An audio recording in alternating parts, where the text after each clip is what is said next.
So guys, आज मैं एक चीज़ के बारे में बात करने वाला हूँ जो बहुत ही कॉमन है और वो है fat loss without losing muscle या losing belly fat without losing muscle. तो मुझे बहुत बार ये क्वेश्चन पूछा गया है कि अभिनव, हमने अपना पेट कम करना है, राइट? तो पेट को सब देखते हैं शीशे के सामने जाके, अरे यार मेरा पेट बहुत बाहर आ गया, इसको कम करना है लेकिन मैंने मसल नहीं लूज करना है, राइट? या आपको सिक्स पैक एब्स चाहिए, तो आप जो कहते हैं कि मुझे सिक्स पैक एब्स चाहिए पर मुझे मसल नहीं लूज करना है। तो आज मैं आपको इसी के बारे में बताने वाला हूँ कि आप क्या स्ट्रेटेजीज अपना सकते हैं जिससे आपका सिर्फ फैट लॉस हो और मसल लॉस ना हो। तो स्पॉट रिडक्शन सिर्फ एक जगह से फैट लूज करना पॉसिबल नहीं होता है।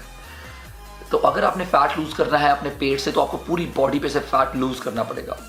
ये बात एक बार समझ जाएंगे तो बहुत इजी रहता है, नहीं तो लोग हर दिन पूरा दिन क्रंचीज ही करते रहते हैं, पूरा दिन ट्रेडमिल पे भागते रहते हैं और उनको पेट पे कोई फर्क नहीं पड़ता, लेकिन जब वो आसपास अपने किसी और बॉडी पार्ट्स पे देखते हैं तो वहाँ से मसल लूज हो जाता है।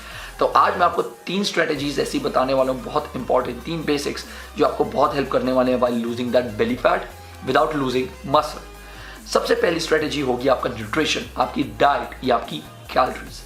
सबसे पहले आपने क्या करना है कि अपनी मेंटेनेंस कैलोरीज को कैलकुलेट करना है। हमेशा याद रखिए, जब भी आपने फैट लॉस करना है तो उसके लिए आपको कैलोरी डेफिसिट में जाना पड़ेगा। मतलब जितनी आपकी मेंटेनेंस कैलोरीज हैं, जितनी आपकी बॉडी को कैलोरीज चाहिए normal day to day functioning करने के लिए या वर्कआउट्स करने के लिए, उससे कम खाएंगे तब आपका फैट लॉस होगा। अगर आपको पता नहीं है कि मेंटेनेंस कैलोरीज कैसे कैलकुलेट करनी है, मैंने इस वीडियो में आपको बताया हुआ है पहले से, तो आप जाके इस वीडियो को पहले देख सकते हैं और फिर वापस आके इसको देखिए। एक बार आपने मेंटेनेंस कैलोरीज यूज कर ली तो लोग, एक बार अगर आपने मेंटेनेंस कैलोरीज कर ली हैं कैलकुलेट, तो कभी भी ये गलती नहीं करनी है कि आप सीधा ही उसमें से 500 या 1000 कैलोरीज कम कर दें। सो लेट्स से आपकी मेंटेनेंस कैलोरीज आई हैं 2000, तो आपको क्या करना है कि 200 कैलोरीज को रिड्यूस करके देखिए, around 10 to 15% of maintenance calories, right? इससे ज़्यादा मत कीजिएगा, नहीं तो आपका मसल लॉस होगा। एक बार आपने 10 to 15% कैलोरीज उससे रिड्यूस की, तो लेट्स से आपका 2000 था, 10% is equal to 200 calories reduce करके 1800, तो 1800 कैलोरीज रिड्यूस करने के बाद आप उससे कंटिन्यू करेंगे तो आपको अपनी बॉडी में फैट लॉस भी दिखेगा और वेट लॉस भी साथ में होता दिखेगा, और उसकी वजह से आपके मसल लॉस नहीं होगा। जितना मसल है आप उसको कंजर्व कर सकते हैं, राइट? और जब तक इसको तब तक कंटिन्यू करना है, तब तक आप प्लेटो हिट नहीं करते, जब तक आपको ये नहीं दिखता कि इससे ज़्यादा मैं वेट लूज नहीं कर पा रहा हूँ, इससे ज़्यादा मेरा फैट लॉस चेंजेस नहीं हो रहे हैं।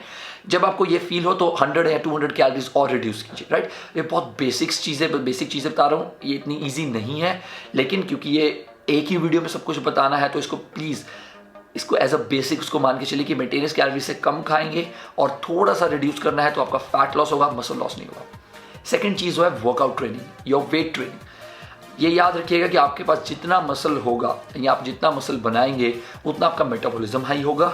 जितना आपका मेटाबॉलिज्म हाई होगा उतनी ज़्यादा आप कैलोरीज बर्न कर सकते हैं, और जितनी कैलोरीज बर्न कर सकते हैं उतना ज़्यादा फैट लॉस होगा। So weight training is very important जब बात आती है फैट लॉस की।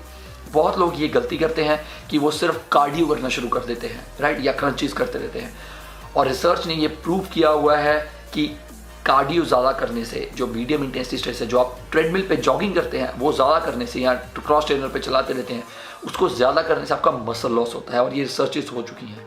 और अगर आपका मसल लॉस होगा, मेटाबॉलिज्म डाउन जाएगा और आप फैट लॉस नहीं कर पाएंगे।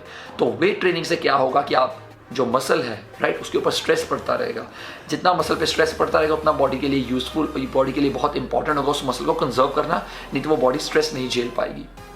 Easy, right? तो आपको याद रखना है कि आप स्ट्रेंथ ट्रेनिंग भी साथ में करें और वेट लिफ्टिंग भी साथ में करें। तो जितनी अपनी स्ट्रेंथ पहले थी, तो अगर आप 100 kgs का उठा सकते हैं बेंच प्रेस 5 रेपिटेशंस के लिए, तो आपने कोशिश करनी कि वो 100 के जितना क्लोज आप उठाते रहे उस कैलोरी डेफिसिट में, उतना आपके लिए अच्छा होगा। अब हम बात करते हैं कार्डियो की, जो सबसे ज़्यादा लोग पूछते हैं, सर मैं ट्रेडमिल पे पूरा दिन भागता हूँ या क्रॉस ट्रेनर पूरा दिन करता हूँ लेकिन मेरे पेट पे से जा नहीं रहा है, फैट नहीं जा रहा है। तो इसका सबसे बेसिक रीज़न ये है कि आप सिर्फ कार्डियो पे ध्यान दे रहे हैं, जो मैं पहले एक्सप्लेन कर चुका हूँ कि रिसर्चेस ने प्रूव किया कि ज़्यादा कार्डियो करने से आपका मसल लॉस होगा, ज़्यादा मसल लॉस होगा तो मेटाबॉलिज्म स्लो होगा, मेटाबॉलिज्म स्लो होगा तो आप फैट लूज नहीं कर पाएंगे और मसल लॉस करते रहेंगे। तो कार्डियो को आपने एक टूल की तरह यूज़ करना है, एक वेपन की तरह यूज़ करना है, जिसको आप कभी कभी यूज़ कीजिए। और उसको यूज़ क्यों करना है? क्योंकि आप उसको यूज़ करेंगे सिर्फ थोड़ी सी एक्स्ट्रा कैलोरीज बर्न करने के लिए।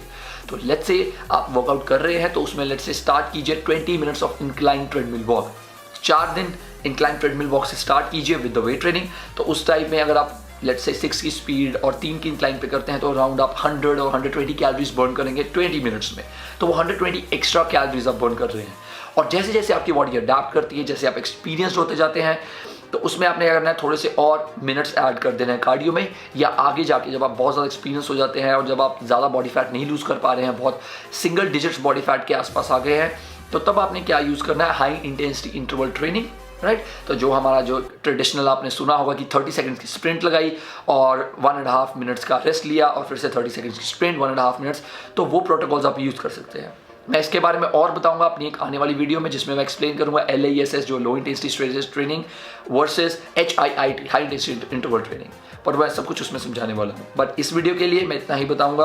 और प्लीज़ 3 चीज़ें याद रखिएगा, अपना न्यूट्रिशन, मेंटेनेंस कैलोरीज से कम खाना है, वेट ट्रेनिंग बहुत ज़्यादा ज़रूरी है, वेट ट्रेनिंग करेंगे मसल कंजर्व होगा, मेटाबॉलिज्म हाई रहेगा, फैट लूज करेंगे। और थर्ड थिंग आपकी जो बहुत इंपॉर्टेंट है वो है कार्डियो को ज़्यादा नहीं करना है, उसको as a tool, as a weapon use करना है कभी कभार, और एक्स्ट्रा कैलोरीज बर्न करने के लिए यूज़ करना है। तो ये थे basics of losing belly fat without losing muscle. I hope this helps you out. अगर ये आपको यूजफुल लगी तो यार नीचे रेड बटन सब्सक्राइब करो यार, क्यों नहीं कर रहे हो? You know that I am doing it all for you guys, right? Help the community to grow. और इसको प्लीज़ शेयर कीजिए, क्योंकि ये सारे प्रोटोकॉल्स यूज होते हैं मेल्स के लिए, फीमेल्स के लिए, बच्चों के लिए, बूढ़ों के लिए, ये सब के लिए सेम है। तो इसको शेयर कीजिए अपने नानी के साथ, दादी के साथ, चाची के साथ, मामी के साथ, ताई के साथ, अपने भांजे के साथ, भांजी के साथ, जो भी फैट लूज करना चाहती है उसके साथ शेयर कीजिए। Till next time, keep going, keep growing stronger.